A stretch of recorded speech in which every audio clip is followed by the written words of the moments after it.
Good morning. Happy Wednesday. Happy midweek.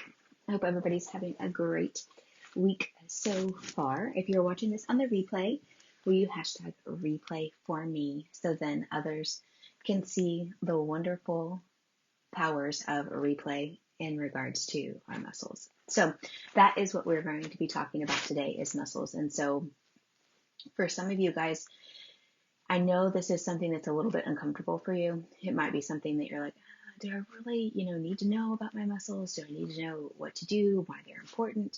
And that's exactly why I'm going to chat about this. So we are in week 2 of Systems to Care in regards to Systems to Care 4. So last week, if you missed it, was all about bones. Good morning, Wendy. And so with bones, we talked about the importance of the things that we should be doing and the things that we should be eating to be able to care for those, degeneration as we age, things of that nature.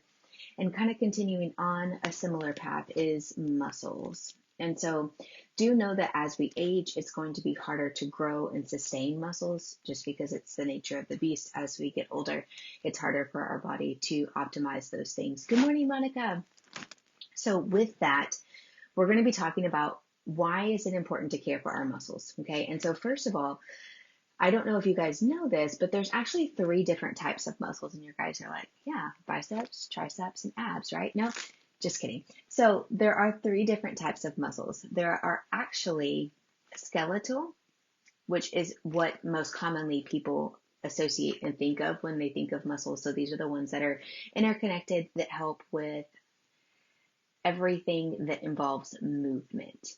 Okay, so these are the ones that when I say, hey, I'm going to pick this up, I use the muscles to pick it up. Hey, when I'm going to bend over, I use muscles in coordinating with my bones to make that happen. We do have involuntary muscles that are associated with the heart. Aren't you glad it's involuntary? So then that way when we fall asleep, we don't have to remind our heart to keep beating, right?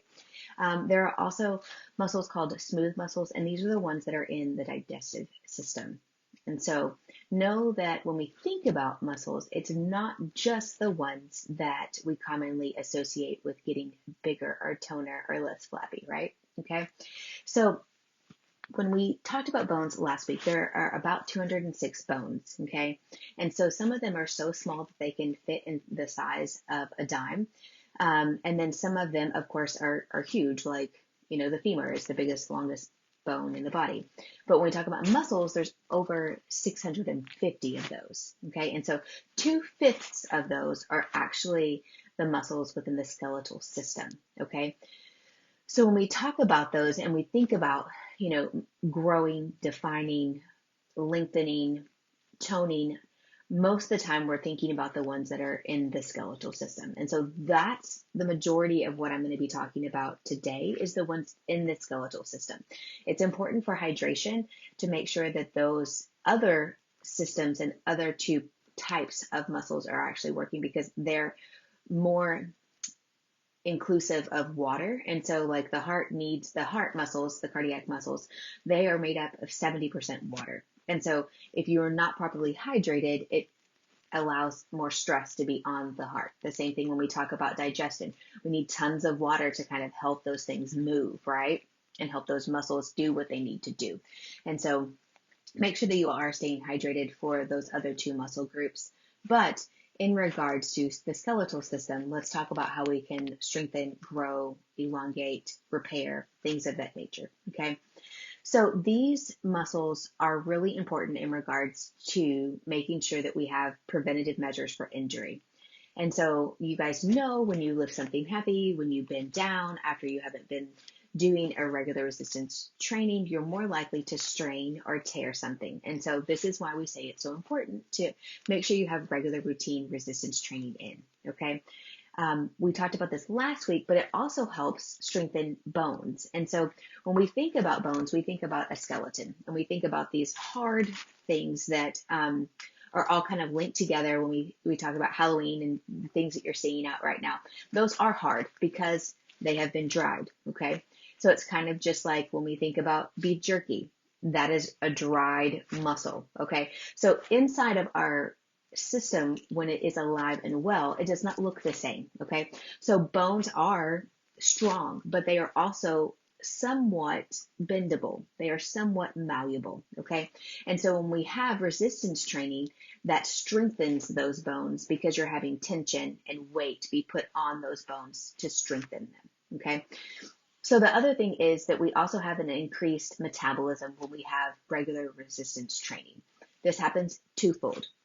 The first one is post-workout. So when we do cardiovascular training, we are getting a good calorie burn during that cardiovascular time. But once we stop running, our metabolism kind of goes back to homeostasis and back to its playing field of where normal usually lies. But for resistance training, depending on your intensity of the workout, you could get a post elevated metabolism for 4 to 6 hours afterwards, depending on how hard you lifted. Okay.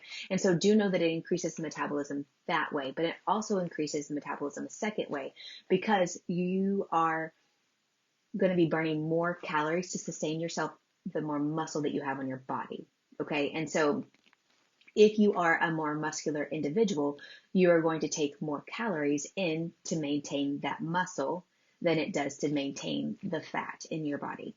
And so with that, your body is going to burn more because a muscular cell burns more than a fat cell does. And so you're going to have a twofold metabolism increase in regards to resistance training. Okay. And so when we talk about resistance training, I say that word very loosely, but basically that's just time under tension. Okay. And so we talk about a lot of this in my Time for Fitness group. What does time under tension mean? And what do you use for time under tension? Okay. So it can be body weight. It can be bands. It can be regular weights. You can do things with the mini bands or the regular like elastic bands. Any of these things are great forms of resistance training. What we want to remember with resistance training is that we need to do that at least twice a week. So not just twice a week in regards to I'm going to do upper body one day and lower body one day, but we need to do them full body at least twice through. So if you want to do just upper body or just lower body, you can do that, but you'd have to do 4 days. If you want to do full body, you could do those just 2 days if you're, looking for time in regards to that. And so with that Time for Fitness community, we do a lot of things in regards to comboing things to make it be easier for it to fit into your schedule. And so if you're interested in that, let me know and I can definitely give you some more details on that. But I also want to talk about muscle repair. So when we talk about muscle repair, this is happening somewhere between 24 to 48 hours post workout. And so a lot of times we don't usually get sore until the day after, or for me, a lot of times it's 2 days after. And so soreness is a good thing. I think a lot of times we associate it with a bad thing. And there is a difference between overexertion and being so sore that you can't move. That means that you probably overdid it a little bit. But a little bit of soreness goes a long way because it tells you that what you did was enough to create change. Okay. And so with soreness is basically lactic acid buildup in regards to repairing the muscles. Okay. And so, for example, if I'm doing bicep curls and the next day my biceps are sore, there's lactic acid in those muscle fibers that are protecting my muscles from tearing further because they're repairing from the tension that you gave them. Okay. This is what's supposed to happen. Okay. We do tear down muscles and then we build up and we grow. Okay. I'm not saying bulk. Okay. I think that that's one of the common things with females is that they think that with muscle training that they are going to bulk up. Our bodies just aren't created or designed that way unless you have hormones that you are injecting in to make that happen. Okay. So you can get tone. Good morning, Linda. But the thing is that you're not going to bulk. It's just naturally not going to happen. Okay. So post-workout repair, let's circle back to that. And so the lactic acid in that bicep that is creating this potential when you go down to pick up something and it's saying, ow, ow, ow, ow, ow, is a good thing. It tells you that what you did was enough to create change because you're sore. And then it also tells you, hey, I need to be aware of that soreness and I need to take and pay attention to it because that muscle is in repair right now. Okay. So this is your body's safety mechanism. Okay. And so if it wasn't ever sore, then if you had a strained muscle, if you had a muscle that you had just worked and you decided, hey, I'm going to go and keep working that out, or I'm going to lift something very heavy, you have the potential to tear that muscle beyond repair, in regards to small tears, small repairs, things of that nature to really injure that muscle. And so next time that you're sore, I want you to kind of do a mind shift and think about it as this is a good thing. This is, me creating change. This is me creating a difference. This isn't bad. Okay. And so the other thing that I kind of wanted to go into is a lot of times when we talk about resistance training, everybody goes, well, do you lift heavy or do you lift light? What's the potential for that? Okay. And so as a female, I would say usually what we tend to do is lift lighter with more reps. If you're looking to grow more, you're going to be doing heavier weights with less reps. The key to either one of these is pushing yourself to that muscle failure. Okay. And so if you're using lighter weights, you're going to have to do more reps to get that muscle failure.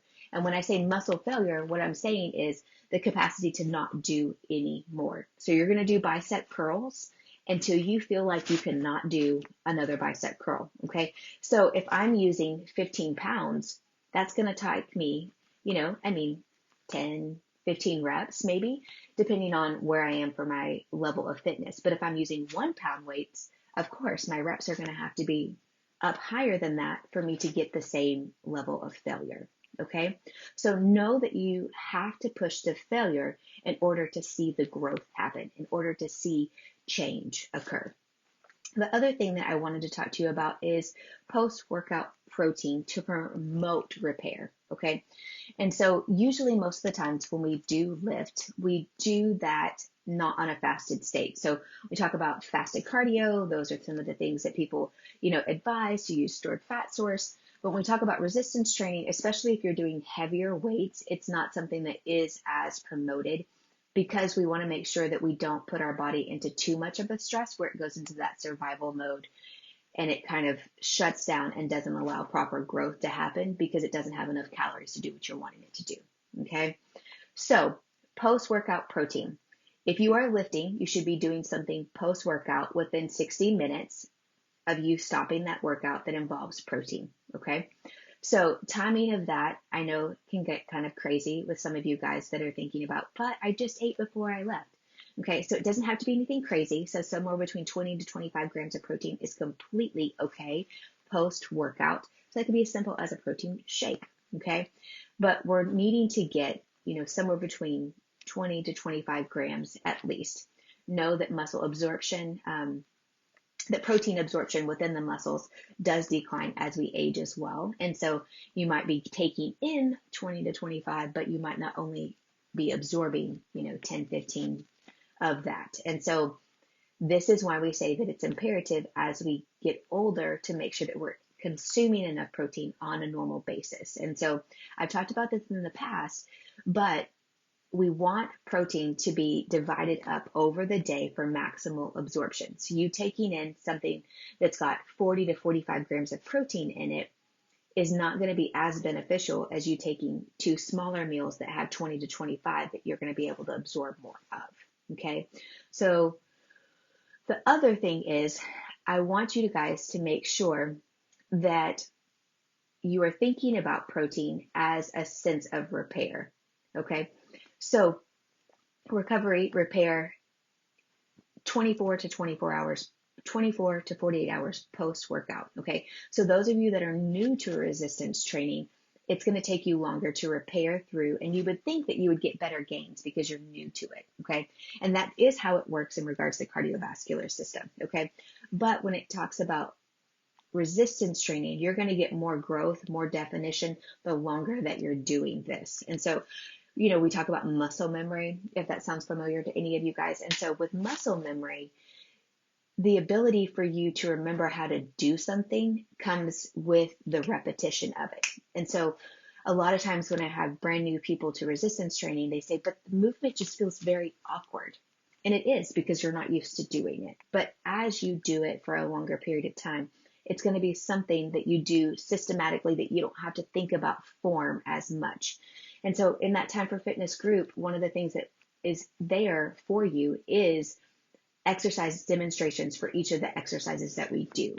And so it gives you the opportunity to see somebody do that and know, is my form correct? And so If this is something that you're new to, I also have a how to create a manageable workout routine course. It's just a mini course. It's about an hour long.